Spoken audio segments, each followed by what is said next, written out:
Okay, folks, I do hope you're well this fine Saturday night. It's not Saturday here, it's Friday afternoon, but we're recording with Dave the Suit, part 2. If you've not seen part 1, it came out at 8 o'clock last night.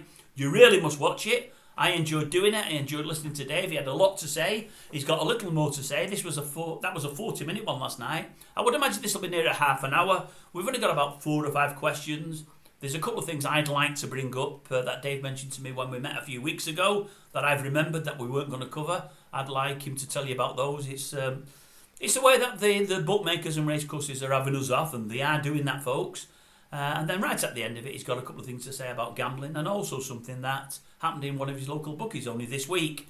And that'll be it. But before we go any further, for those that don't know, Dave approached me, because I never put this in front of yesterday's part 1. Dave approached me about 8, 10, 12 weeks ago now. He said, I've seen a few things on your channel. I quite like what I've seen. You do a lot about horse racing, about bookmakers. I'm looking at starting a YouTube channel myself. I know that you're asking people to do a Q&A with you about anything, any kind of subject. I believe you've done one with the racing tipster already, and it was Peter Fillingham. And I'd like to do it myself. So we discussed a couple of things, and we actually met up in Warrington, where I'm from. We had a quick bite of lunch and a pint.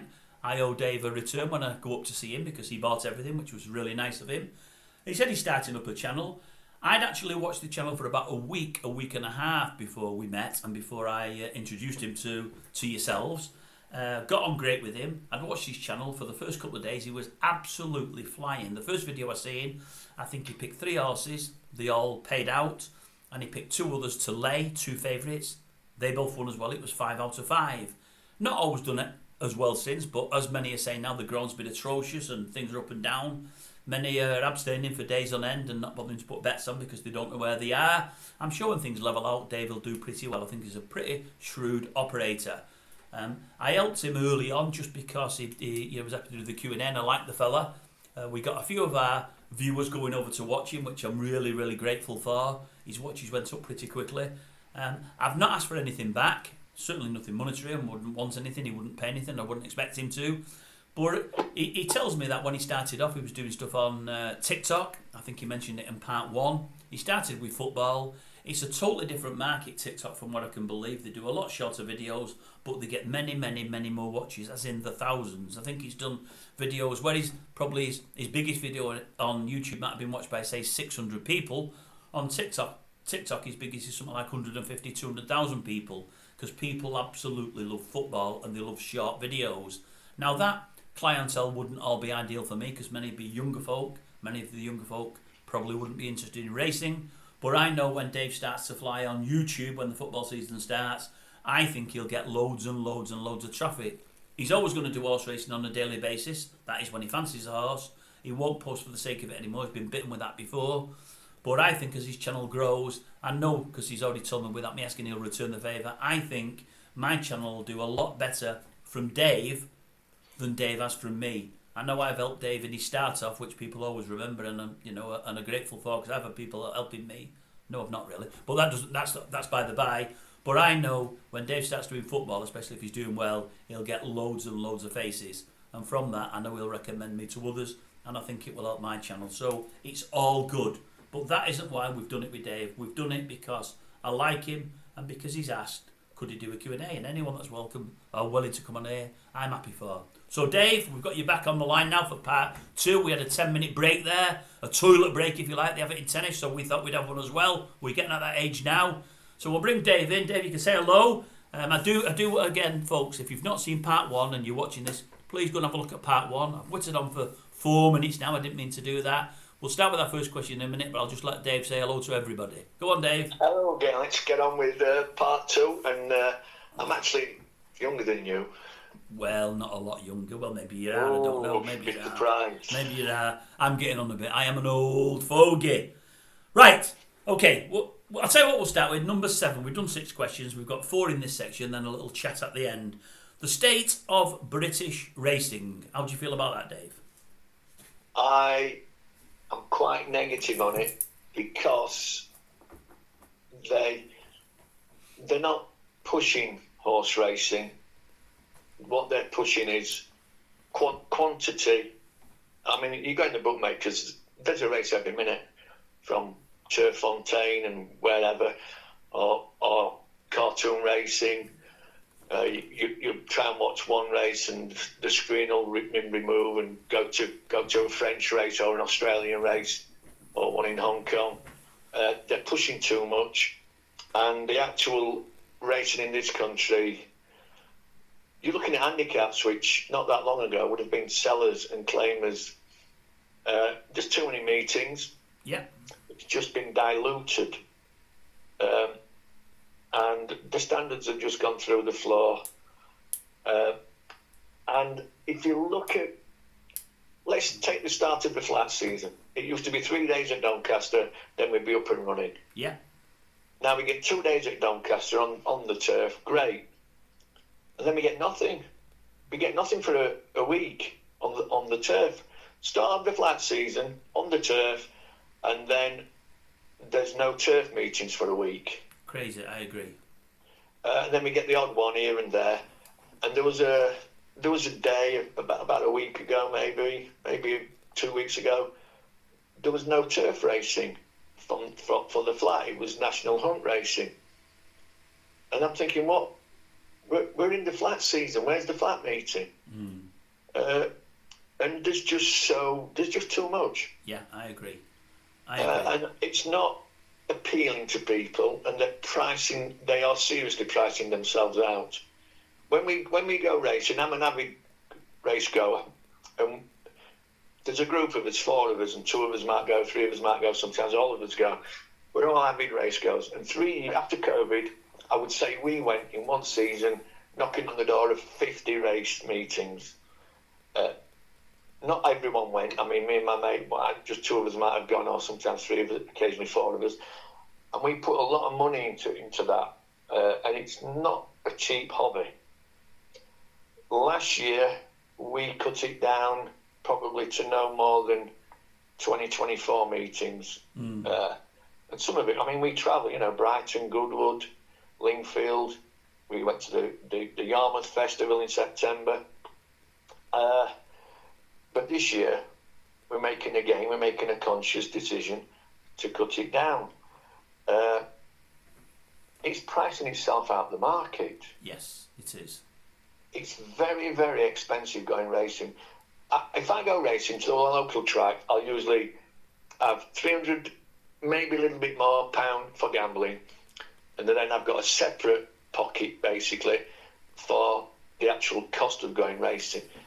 And that basically starts at £70. And if you're going further afield, say Newmarket, it's 100. Yeah. Now, if you want a day out, you can get a tremendous day out for £100. And no one's asking you to find an extra 300 to enjoy yourself while you're there. Yeah. All right, occasionally you'll win, occasionally you'll lose. But it's very, very expensive.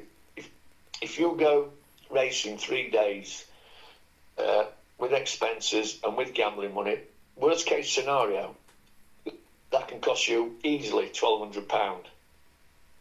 You have a few losers. We can all go to the races and back every loser. Yeah. Well, not back every loser, every losing bet. And for that, you get a week's holiday in Spain, a week's holiday in Cyprus for that. Yeah. Can't disagree. We kind of got ripped off at Yarmouth, and we weren't happy. The market was fantastic at Yarmouth. Very buoyant market. Some of the odds available, were unbelievable. 7-4 with one bookie, 5-2 with another one 10 yards away. Fantastic. That September festival, I can recommend it. Yeah. But it's all the little rip-offs that we're saying no. Well, funnily enough, Dave, we had the next question set up, but I've actually got 3 points I want to raise because the things that you mentioned when we sat down and had a chat a few weeks ago, and I think they're very pertinent to what you've just said about the state of British racing and sort of how they rip you off. And then the question that you're going to do next, because the question you're going to do next, but I'm going to put this section in if you don't mind before it, is getting 1 or 2 over on the bookies. And some of the things you've told me now, you've got a 1 or 2 over. Some would think, oh, that's not right, that's not. But I don't mind because they just, like we said earlier, they just rip us off and rip us off and rip us off as bookies, as race courses, as a sport in general, we get ripped off. So there's got to be a time when the punter bites back. But before I do that, based on just what you said there, I mean, I go racing not as regular as I used to. I don't think I've ever gone racing as often as you go per year. But I've been many big meetings in many places, and I think a couple of the big things with British racing now, obviously, the prize money is contentious, and it's right, it's just not enough. Yes, there is too much racing, there's no doubt about that. But I do have that problem with the saturation on Saturday, because now the main day I go, if I'm not going to a big meeting anywhere, the main day I would go would be a Saturday, and it would be Haydock, 'cause it's on my doorstep. And normally when I go Haydock on a Saturday, it's really good racing. But the problem for me is, and probably that I'm a bit of a sado, because I should just worry about the racing put there in front of me, because I know it's a great spectacle. But if there's 3 crackerjack meetings on that Saturday, I'm interested in all the meetings, I want to see them all. But I don't want to ideally keep leaving the racecourse to go inside to watch them on screens. If I could do that, I'd rather do them at home in my armchair. I prefer watching home in my armchair and seeing every race and really enjoying it and watching the build-up to a race and whatever else, and hearing the commentary and then hearing the interviews from the jockey. That's the kind of stuff I like, but that's taking me away from a racecourse. When I'm on a racecourse, if it's a good meeting at Haydock, I want that to be the one, maybe 2, only 2 cracking meetings that day. I don't want 3 or 4, and then when Sunday racing comes on, it's crap. When what they could do with racing, they could have fodder Monday, Tuesday, Wednesday, and then Thursday, Friday, Saturday, Sunday. They could space it all out and have better quality racing each of those 4 days. That would work, and that to me isn't. You don't need to be an Einstein to work that out. But no, they don't. Saturday, you might get a cracking meeting in Ireland and maybe a pretty good follow-up as well, a good backup, and you might get 3 cracking meetings in England. And I'm thinking, why have 4 cracking meetings and 1 good meeting?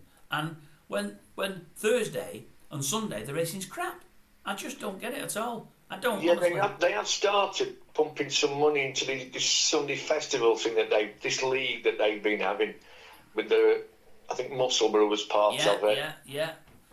On a Sunday afternoon, which I think's really good, and pumping lots of prize money in. That is better, I must admit. But also they've done the Sunday night racing, and they've knocked that at the end out. It was crap. It was crap. It was absolutely crap. And at the end of the day, you've got to give your stable staff and your jockeys and everybody else a break from racing. You've just got to. But I actually think they should have a day off, say a Monday or a Tuesday. I've always thought Tuesday racing is worse than Monday now. I've always thought that, Dave. But at the end of the day, why do Sunday night racing? Why not just have better Sunday afternoon racings, even if it's not these ITV 3 days? Just have 1 or 2 good meetings on every single Sunday without fail. Have a good meeting on that starts at 2. They should have a good meeting because the Sunday meetings are always very well attended. Yeah. They have Pontefract have a family day on a Sunday, and under 18s go free, and it's very well attended. I mean, it's rammed, absolutely rammed. And you got people buying things at the beer at the bar, lemonade for the kids, the little sweet kiosk does well, the burger bar does well. I mean, that's where they get a lot of their money. Well, they could have one of those days, but they could also have, you mentioned a Thursday a few weeks ago, on a Thursday when you've got something like York, Newmarket, Newbury. The Newmarket or the Newbury could have been moved to the Sunday as well to back up the Pontefract, and you've got 2 good race meetings. You've got a Premier League, it's like the Premier League. Yeah. You've got the Premier League of race courses, Newmarket, Newbury, York, and Haydock somewhat, and Ascot, and they all want the main slots. Well, I think they've got to the think about little courses don't get a look in. Like tomorrow, they've given Catterick one, they've given Beverley one, but it's like doling out a charity almost. But there's too much anyway. We both the all-weather's all-weather all the time. I've been to Wolverhampton on a Saturday afternoon. There's no one there. Yeah, it's crazy. I've been to Southall on a Tuesday or a Wednesday night, I think it was, in the summer. Yeah. And I counted the bookmakers. I don't know if there were 12 total or 12 in front of the stand and 4 on the rail. So it was either an 8 and a 4, 4 on the rail, 8 in front of the stand, or 4 on the rail and 12 in front of the stand. Now, you work this out. Every bookmaker's usually manned by 2 people. Yeah. So you're talking 24 people, maybe. Yeah. I'm telling you now, at that meeting, there weren't 24 spectators. The racing was poor, which it generally is at Southall, especially in the week. There was no one there. Crazy. Crazy. Look, and it was a nice evening. We could talk about it all day, and that's what we're doing. It was a nice evening. Look, we need to move on, Dave, because we. Yeah, go on. No, I'm doing my nip look here. I'm doing 5 minutes of thinking, but that was too long, that one. But that was me. I started that. We were going to these 3 points, and I started that. So that was me. But we can. But right. Let me just bring something up. We got on about rip-offs. Yeah. Racing when we met.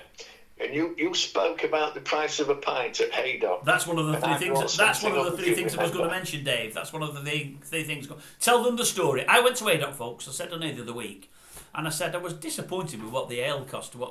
I said I was on 2 pints because the other half, Erin does, was on beer as well. She's on lager. I'm on bitter. They had glasses unlike I've seen before because you couldn't see which was which on them. The heads looked the same, but normally the bitter's darker than the lager. You can see within these glasses you couldn't. They were like a paper. They were like a paper glass, cardboard-ish glass, but they weren't quite cardboard. Or something similar to that. You couldn't see what you had in there. And I was saying for 2 pints, it was about, I think it was about 14.80, so it was over £7 a pint. And bitter's always been a cheaper drink, and I'm thinking, that's dear. Cue you, Dave. You told me a story. Well, you told me that they put a plastic bin liner on the end of your table so that they did that as well. Yes, they did that as well. They did. So they know what they're doing. They know what they're doing. And this is what they are doing. This happened to me at Yarmouth. I went to the bar. I copped the first round for some reason, 4 of us. And I can't remember the price. And I went, is that right? And then the woman behind the bar said, what it is, you're paying this. And she pointed to a very small sign at the side of the table, which had got a green, recycled, green logo-y thing. And what it was, they charge you 50 pence per liquid receptacle. Let's call it a glass. They charge you 50 pence for each.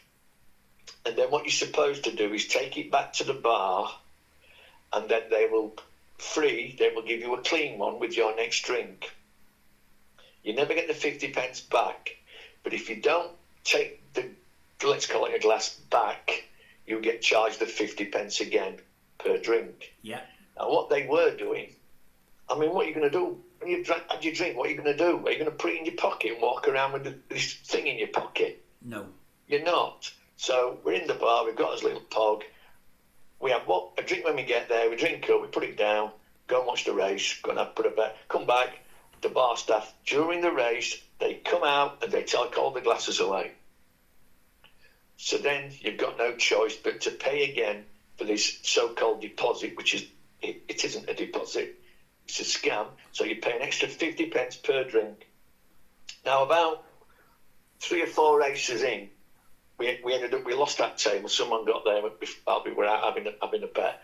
We came back, got the drinks again, and when we drank those up, put the glasses on the table, and an old lady says, "Do you want me to guard your glasses for when you come back?"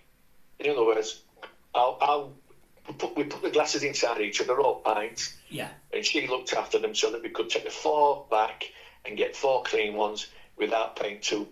Because that's it. Because if you go into the course to watch the race, or you go into the toilet or whatever else, you don't always finish your pint and straight away go back to the bar for another. You don't do that. You have a gap in between for various reasons.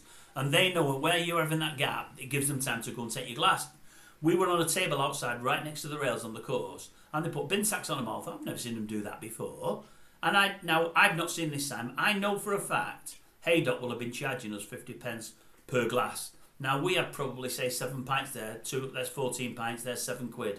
Some might say, well, it's only £7. But you can have a bet with £7. You can put it on a 5 to 1 and you get 40 quid back. You know, and the racing, as we say, is expensive, and it's dear to go in there. Everything's expensive. The beer's dear, the food's dear, everything's dear.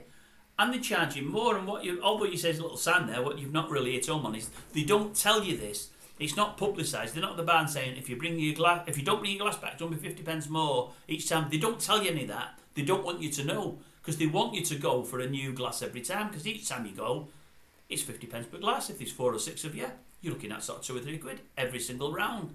And it's robbery, isn't it? It's just absolute robbery. And that's what they're doing. There were 4 of us, and we were generally having six rounds per. We were there for 3 days. We were having 6 rounds. Yeah. 4 of us. That's 24 drinks. 36 quid a day, that. Times 50 pence is 36 quid for the 3 days. £36. Yeah. Crazy. So look, But what brought it up with you was when you described the glass. Yeah, and yeah. I said, wait a minute, I reckon this is what happened to you, and that's why it was expensive. But they didn't offer to tell you this. Well, I went on the Haydock website after you mentioned it to me because I thought I'm going to see if I've been done there. It says nothing about it, but I would imagine if I phoned them up and never had time and say, "Is it right you're using it?" I bet you'd say to me, "Yes, that's the case," but they don't tell you, so you've got to ask. But you're not going to ask about something you don't know about. So it's a con. And Dave said he's experienced other races courses. Look, I've got one more for you, Dave. I think I had two more. One of them I can't remember, but one that I liked very much that you told me. You might have forgotten this one about Sky Bet. Remember about the prices you told me? This is another thing, folks, that Sky Bet are doing. Now, I must admit, when I've been putting bets on lately with Sky Bet, because I tend to use Sky Bet and 365 more than anybody else, this happens to me all the time with Sky Bet. Go on, Dave, you told me this and I didn't know this. I mean, I've got a Sky Bet account. I don't use it as often. I use 365 is my preferred online bookmaker. But I was at Catterick Races and the race had finished. We went to get a bite to eat. And there were four guys on the next table discussing the next race. There were about 12 or 13 runners. And they were all going to back different horses. And they were all playing online. They weren't going to the bookies. They were looking at the bookies' prices through the binoculars, through the window, looking at the online prices and obviously playing online. And they were all playing on Sky Bet. And they'd all picked a different horse, and they all kind of talked about their horses and what's not, why yours won't win, why mine will win. And then they all put the bets on, and every single one of them. Now, I know we were probably within 15 minutes of the next race, but every single one of them, the price got reduced. So the 9 to 4, no longer available, except 2 to 1. The 11 to 4, except 5 to 2. The 10 to 1 is now 9 to 1. The 11 to 2 is now 5 to 1, etc. And every one of them, got this price change, and it was always shorter. Now, I didn't grasp that straight second you told me about, because I thought I've seen price change, but I'm not grasping straight away that all four of them, all picking different horses, all different odds, and all price changing for the worse. It just wouldn't happen. It just wouldn't happen. So it's something that's built into the system to happen.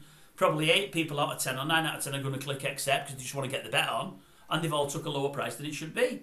Again, it's another bookie's con, isn't it? Clever. Well, my friend said on the football, when he puts a football bet on, it does it at least half the time. And if he refuses to take the price change, gives it a 30 seconds a minute, goes back, he'll get the original price. It's crazy, isn't it? Crazy. They just want people to just say, oh, okay, I'll just take the price. Crazy. Madness it and is. Then another experience I had at the race course. I mean, I blame myself. I was having a good day at Ponty. That was the one. I knew there was another story. Go on. I was having a good day at Pontefract. And this is why you've got to watch the bookmakers.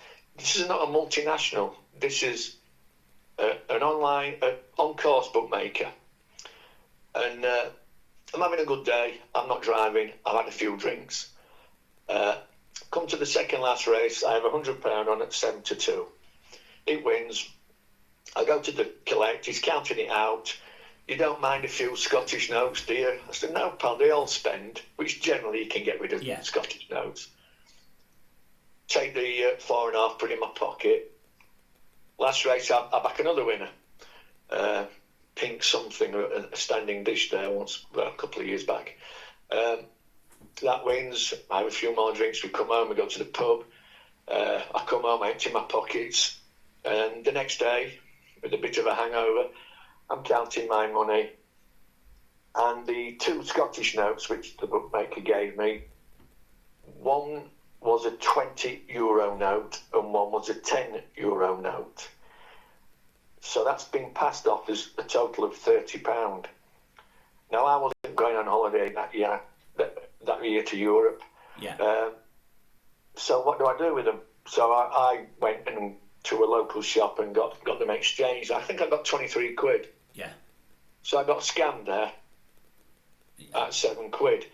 Now, £7, I won a few hundred, but it's the damn principle of the thing that the bookie had me over. It won't happen again. My fault. My senses were a bit dull through the beer.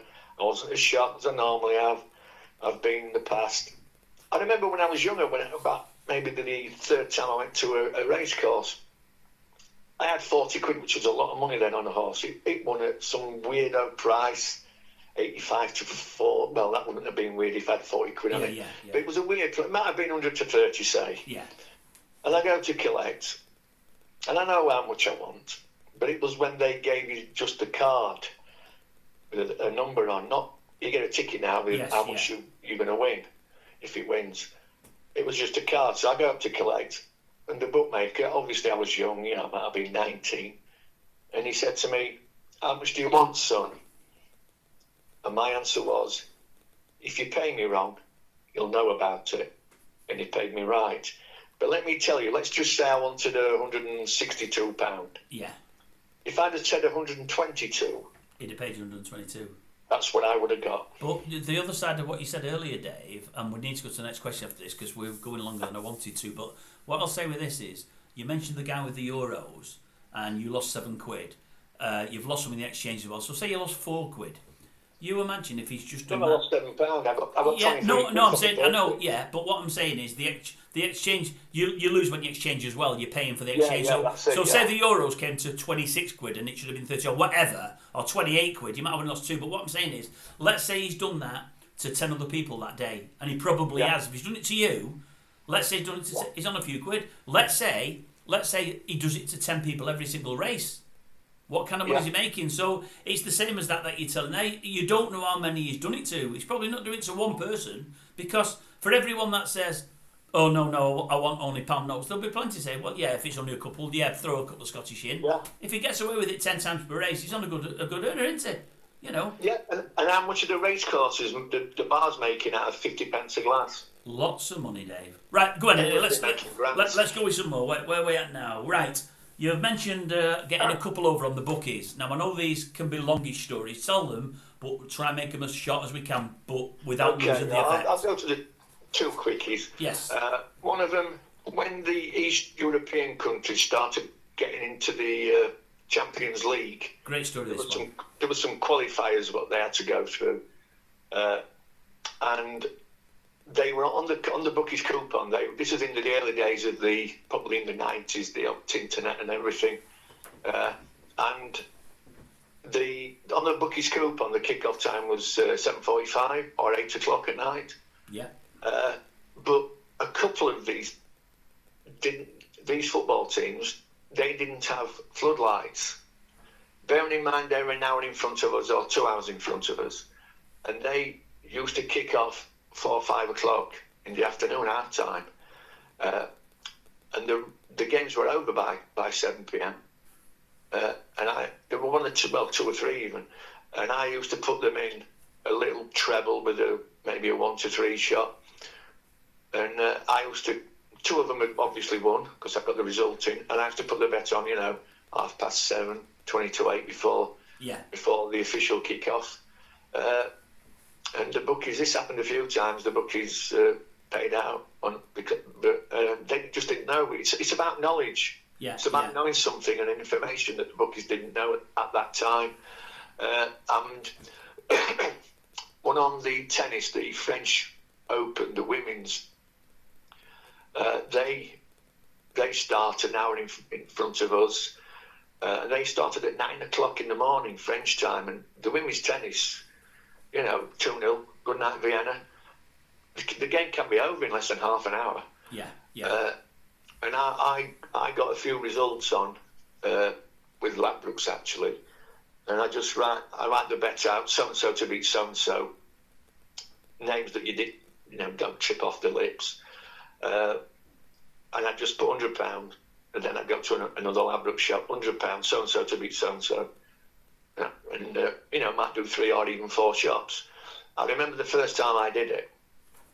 I went to collect about 2 p.m. in the afternoon, having put the bets on very early in the morning, and the manager raised a question mark, and he said it's come up as dirty bet on the computer.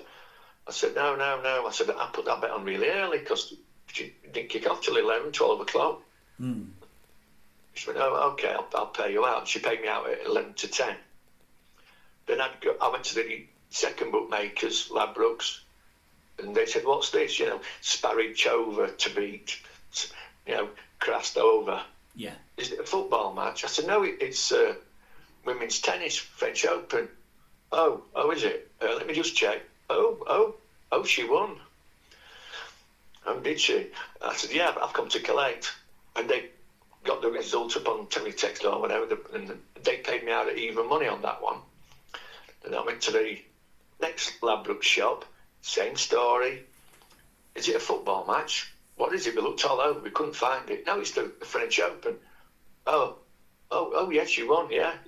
10 to 11, so I got paid out 11 to 10, even money, and 10 to 11 on the same event, even though she won hours before, a couple of hours before. So you know as that each bet's gone on, they've robbed you, but because you've robbed them overall, you let them do it. Oh, but yeah. For those that didn't I've had other is... little things with bookmakers, but yeah, I'm happy to get one over on the bookmakers through knowing something that they don't. But again, folks, this was a few years ago now, and again, the deal is the French time was an hour in front, so they're 9 o'clock when it says on our coupon, they're actually kicking off at 8 o'clock there at their end. The match is over in 35 40 minutes. 8 o'clock hours. Yeah, sorry, yeah, of course. Dave's got the bet on as though blah blah blah blah blah. They're not realising over here on the tills that when it's actually kicked off on our time, and they paying it out, and that's and it's just again he knew they didn't. Obviously, you won't get away with that nowadays, but in years gone by, you could get away with those kind of things. Yeah, I got home with the football team, and it was Jamaica USA game once, and they got the time, they got the day wrong. They got the on the coupon, they got it kicking off the day after it kicked off. Get away. It kicked off about midnight. Yeah. But they got it down as the wrong day. I got on that. I think USA beat Jamaica 1-0 on that one. It's just a little bit of knowledge, and maybe in other scams, inexperience of the person taking the bet. Yeah. Right, we've got another one here. Next question. We've only got a couple of questions left, and then you've got a couple of bits to tell us. See if this is the same as mine. Your favourite gambling film? My favourite gambling film, it's an old one. Let It Ride is my favourite gambling film. It's about horse racing, day at the track. Richard Dreyfuss, Jennifer Tillett in her prime, and Robbie Coltrane as the bookmaker, well, the tote window collector. And what it is, every single one of those characters in that film I've met. Really? Oh, yeah, not in real life. I know people just like that. Oh, right, sorry. Yeah. In the film, one guy sells his blood donation, which they pay for in the States. They pay for blood. Right. And I've known people who would literally do that to get a bet. And how superstitious some people are. And I've met, there's a guy in the film who kind of gets on with old ladies who've got a few quid and basically ponces off them. I know someone just like that. It's a very, very funny film. I'll have to watch it one day. It's not one I've heard of before. Which one did you think I was going to say? No, I didn't think you were going to say it. My favourite film's The Sting. I absolutely adore The Sting. I think it's brilliant. I think it's just one of the best films I've ever seen. It's a nice film. It's a little bit long, and I've seen it a million times. Yeah, I like Rounders, based on poker. Yes, but I do like comedy. Yeah, I do as well. And Let It Ride is a very, very funny film. You can watch it over and over again, and every time you see it, you'll see something new that you've missed. I'll have to give it a go. Right, future of gambling. The future of gambling. And this is our last question, this one. If you said the future of gambling, I'm a little bit bleak on gambling. The reason being, they all want you to go online. Yeah.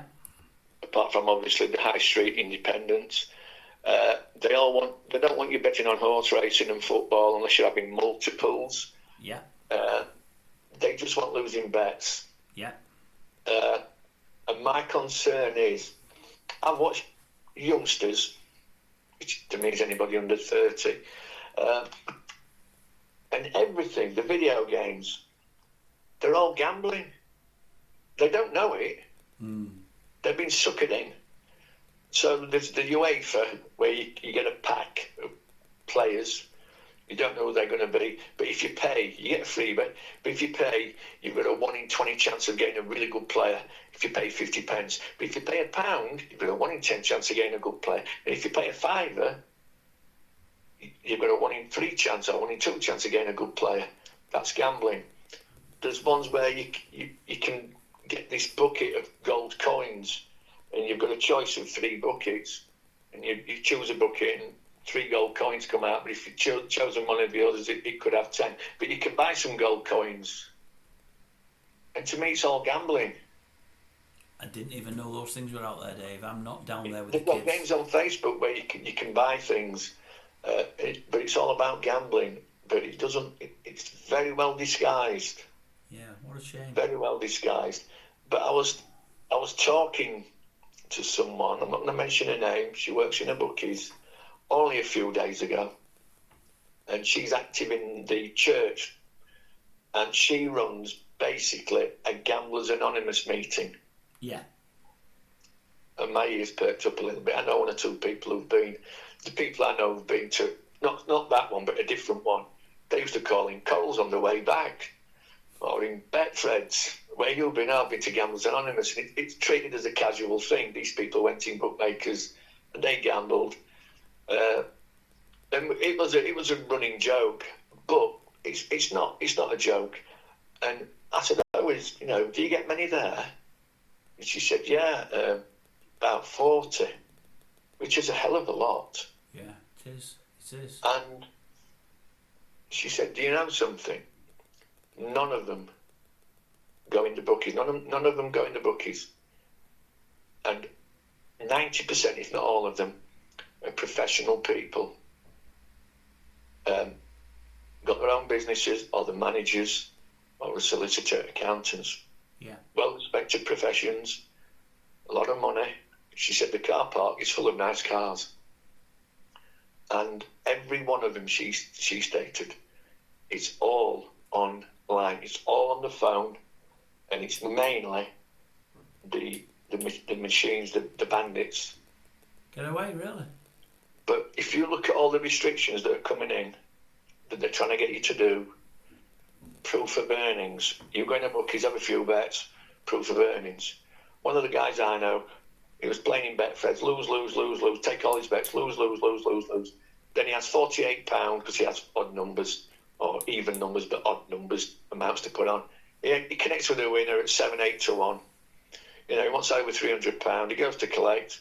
We're not paying it out until you bring photographic ID. Now, where the hell has this come from?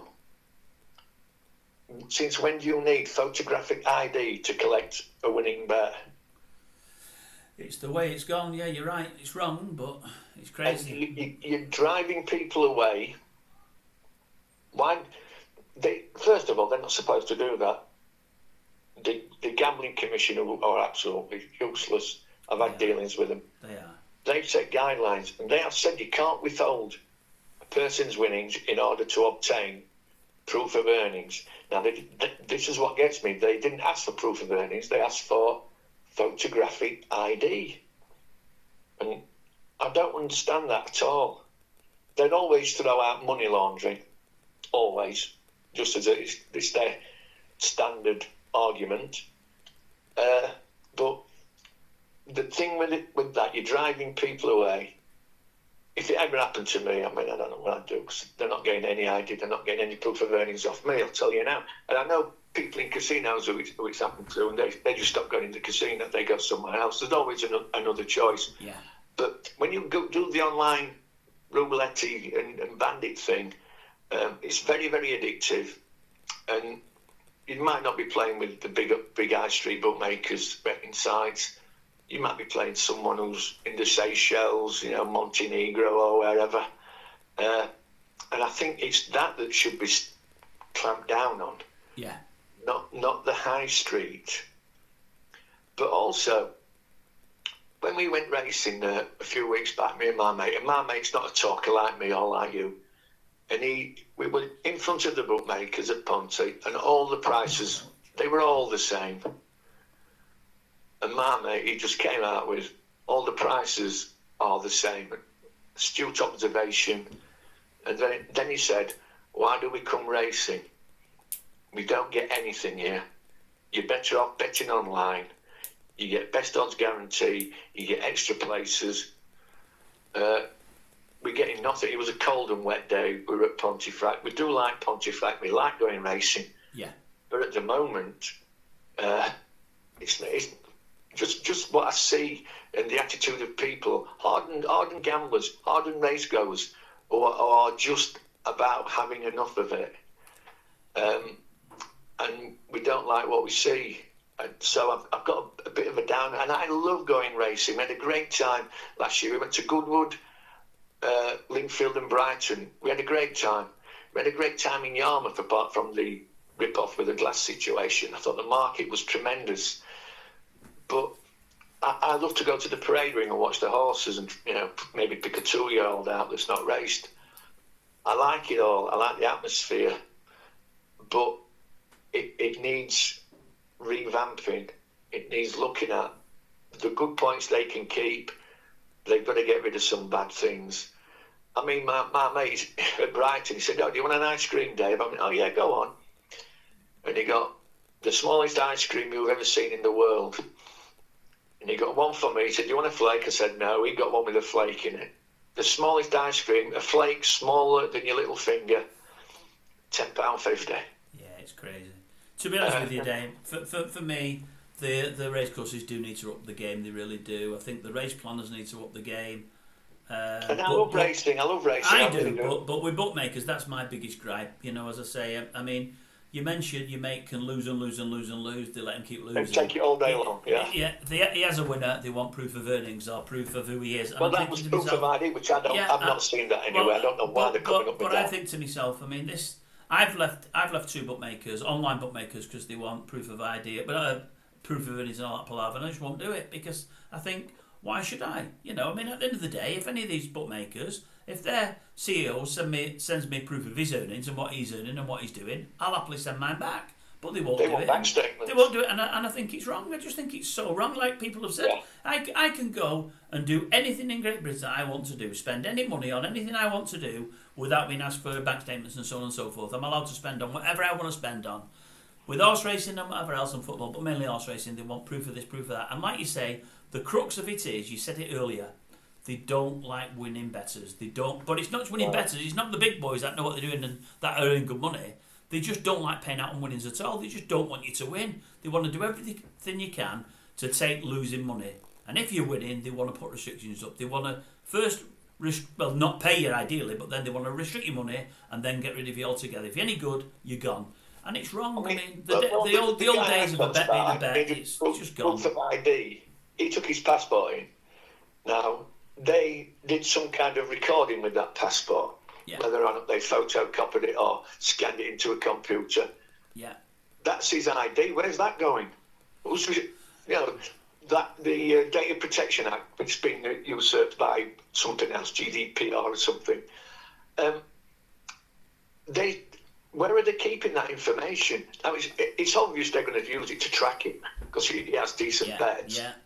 And I just said, just don't go in there. Just go somewhere else. But it'll happen everywhere, Dave. That's the state of it at the moment. It's unfortunate. But, Dave, between yourself and everybody else that we follow on this channel, hopefully, we're all going to get some winners in the coming weeks, months and years, and we're all going to do well from it. Hopefully. Yeah, I mean, I've got... I'm going to have a good look for tomorrow. I don't know how that one's going to go on at Bath tonight. Everything points to the favourite in the 9 o'clock. But I played each way, Holly Doyle. So you've heard it here first, folks. Holly Doyle each way. He's doing what he did the other week, saying don't bet it when he had... I got 10 to 1, so I have played. I know you have, you said everything points to the favourite, but it's 7 to 4. I think it's odds on now. But I won't be putting that much out next week. I'll put the horses for the notebook out on Sunday. I'm having a good study of the Euros. I've got a couple of little bets that I'm going to be putting out prior to the games. And hopefully, excuse me, quick burping there. Dave, a couple of quick things. I had an orange juice to wet my whistle in between conversations.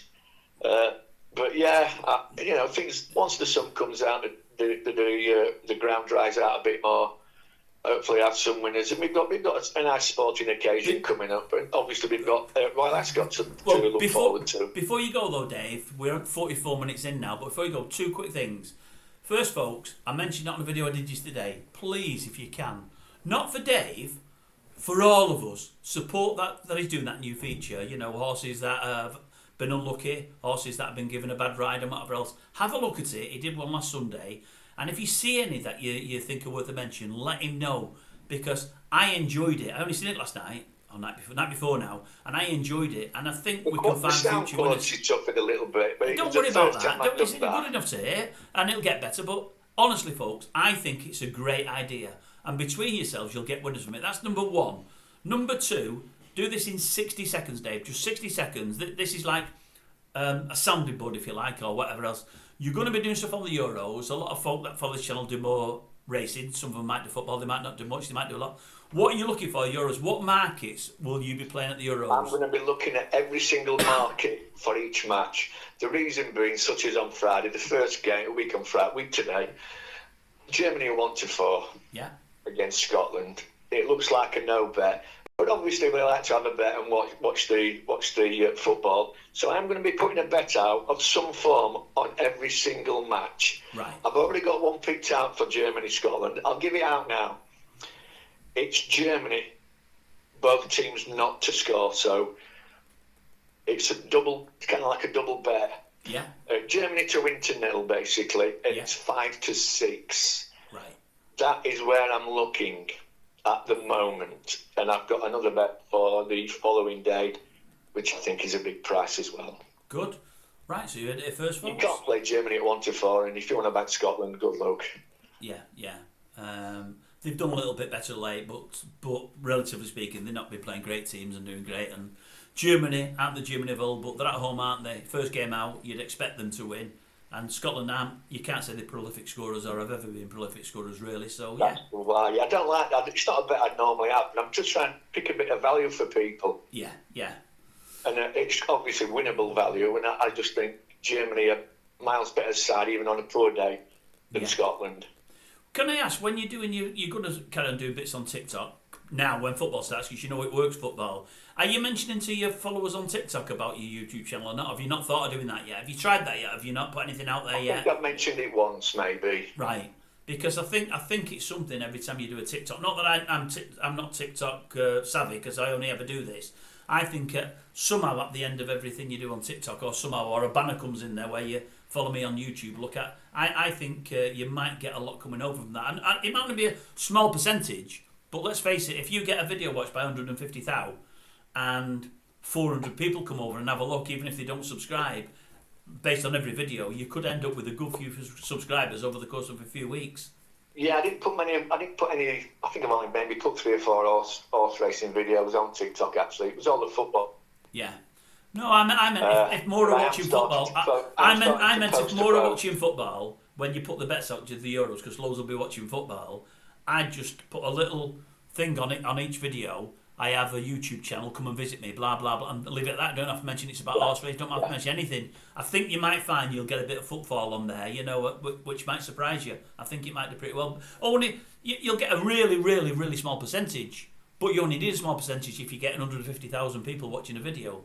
You know. Yeah, there in the video watches, it's really inconsistent. My best video got 220,000, which was great, and then next one got 30. I mean, I put one out. I put a team out at 11-5, got 35,000 views early on. Yeah, they won, and my next video got 6,000 views. Crazy, isn't it? And it's like, whoa, wait a minute! I've given everyone a winner here. 11-5. They gambled into 13-8 on the football team, which is a lot of money. Yeah. They won, and my next video only gets 6,000. It was weird, but these things happen. It's no big deal. You'll get there, Dave. You'll get there. We both will. Yeah. Anyway, look, with that, well, I think we better wrap it up because we're on 50 minutes, Dave. So it's just as well we did 2 videos. It's just as well we did 2. But we do like to talk. Interview anyway. I hope it goes down well with your viewers. I hope it does as well. I'm sure it will. At least it gives folks more of an insight into you now and what you're about and who you are and where you've come from. And I think it's always good. Anyway, if you like what you've heard, folks, go and visit Dave. He's on his YouTube site there, Dave the Suit. He did have a jacket on the other day, so that's I did mention, I think, on one of his videos, he stopped telling it as it is. Now, I like that last line. He stopped doing it. You need to get that back, Dave.